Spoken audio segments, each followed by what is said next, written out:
Assalamualaikum warahmatullahi wabarakatuh.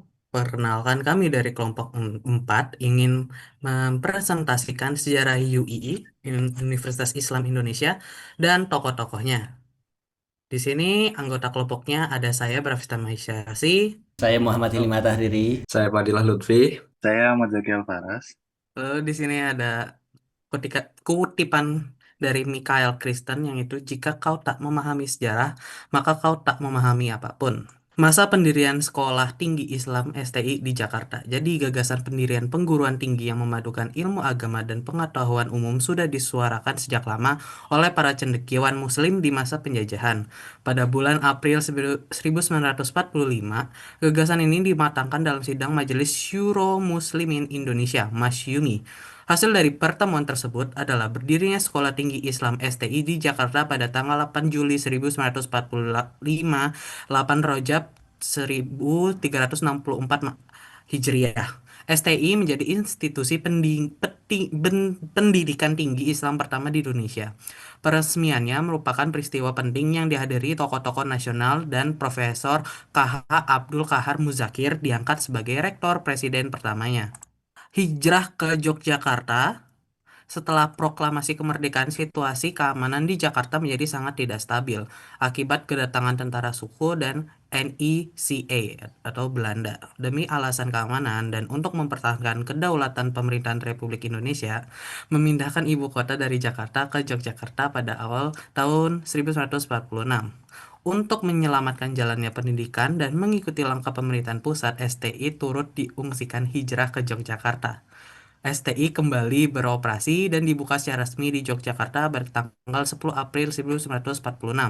Pada masa-masa awal di Yogyakarta, perkuliahan sempat diadakan di dalam Panggulon, Kompleks Masjid Gede Kauman, dan beberapa lokasi lain di pusat kota. Transformasi menjadi Universitas Islam Indonesia.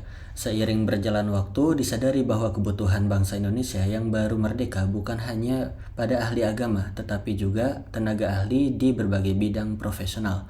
Oleh karena itu, panitia perbaikan STI memutuskan untuk memperluas cangkupan keilmuan institusi ini. Pada tanggal 3 November 1947 ditetapkan keputusan untuk mengubah STI menjadi Universitas Islam Indonesia atau UII. UII kemudian diresmikan dan mulai beroperasi dengan nama baru pada tanggal 10 Maret 1948. Pada masa transformasi ini, UII membuka 4 fakultas awal, yaitu Fakultas Agama, Fakultas Hukum, Fakultas Ekonomi, dan Fakultas Pendidikan.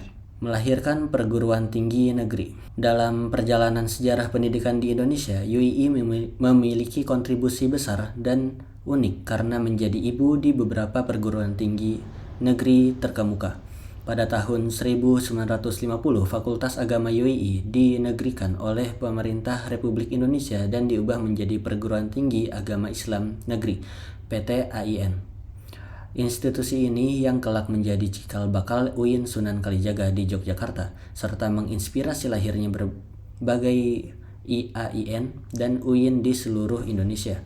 Selain itu, Fakultas Pendidikan UII juga menjadi salah satu institusi cikal bakal berdirinya Institut Keguruan dan Ilmu Pendidikan IKIP Negeri yang saat ini dikenal sebagai Universitas Negeri Yogyakarta UNY.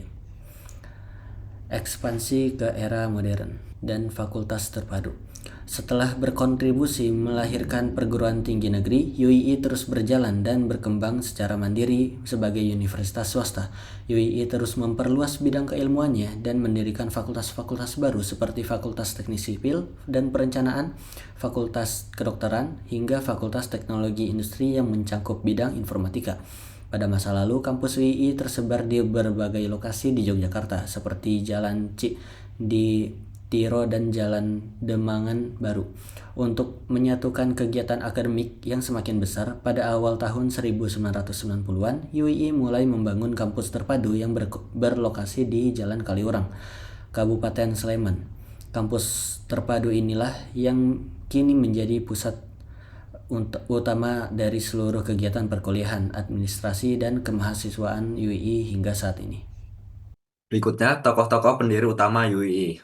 Pertama ada Muhammad Hatta, Ki Haji Abdul Wahid Hasyim, Ki Haji Mas Mansur, Prof. Ki Haji Abdul Kahar Muzakir, dan Muhammad Nasir. Pertama, Dr. Andes Muhammad Hatta, sang visioner dan ahli strategi. Meski lebih dikenal sebagai proklamator dan ahli ekonomi, peran Bung Hatta sangat sentral dalam pendirian STI. Pada masa penjajahan Belanda, akses pendidikan tinggi sangat elitis dan didominasi pendidikan sekuler seperti Richard Girls School Hukum atau Genescud Hochschule Kedokteran. Bung Hatta memiliki visi bahwa umat Islam Indonesia membutuhkan kaum intelektual yang tidak hanya paham ilmu duniawi, tetapi juga memiliki fondasi agama yang kuat.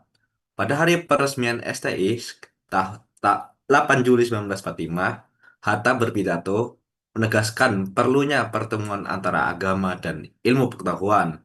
Dukungan politik dan intelektual Hatta memberikan bobot yang sangat besar sehingga pendirian STI diakui secara nasional. Kemudian ada Ki Haji Mas Mansur dan Ki Haji Abdul Wahid Hasyim, sang pemersatu umat. Pendiri STI tidak akan terwujud tanpa persatuan umat Islam. Disinilah peran dua tokoh besar ini bersinar. Ki Haji Mas Mansur mewakili kelompok modern, modernis Muhammadiyah. Ki Haji Abdul Wahid Hasyim mewakili kelompok tradisionalis Nahdlatul Ulama. Keduanya keduanya adalah pemimpin teras Majelis Syuro Muslimin Indonesia, Masyumi.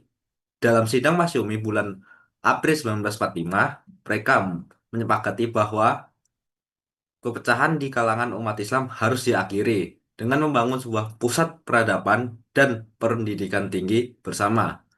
Kolaborasi mereka memastikan bahwa STI mendapatkan dukungan penuh dan dari basis masa Islam terbesar di Indonesia dari akar rumput. Selanjutnya ada Muhammad Nasir atau biasa dikenal sebagai arsitek pemikiran intelektual Islam. Muhammad Nasir adalah seorang cendekiawan yang memikirkan kerangka operasional dan filosofis pendidikan di STI. Nasir yang memiliki latar belakang pendidikan formal Barat, namun sangat mendalami Islam, menjadi jembatan pemikiran. Ia menginginkan sebuah kurikulum di mana mahasiswa tidak merasa rendah diri berhadapan dengan sistem pendidikan Barat, namun tetap memegang teguh akidah. Konsep integrasi ilmu yang digagas oleh Natsir, di mana tidak ada pemisahan kaku antara ilmu agama dan ilmu umum, menjadi ruh dari transformasi STI, menjadi UII beberapa tahun kemudian. Lalu ada Prof. Kiai Haji Abdul Kahar Muzakir, atau yang bisa dikenal sang eksekutor dan penjaga gawang, itu dia. Jika tokoh-tokoh di atas merumuskan visi, maka Prof. Kahar Muzakir adalah sosok yang berdarah-darah di lapangan. Sebagai rektor atau presiden pertama yang memimpin dari tahun 1945 hingga 1960, ia adalah nahkoda yang membawa kampus ini melewati badai revolusi kemerdekaan. Berikut ada beberapa catatan hal yang dilakukan oleh Prof. Kiai Haji Abdul Kahar. Yang pertama ada lulusan Kairo dengan visi global. Lalu yang kedua ada menyelamatkan kampus saat agresi militer. Lalu yang ketiga ada mengajar di bawah ancaman peluru. Sekian dari kami. Assalamualaikum warahmatullahi wabarakatuh.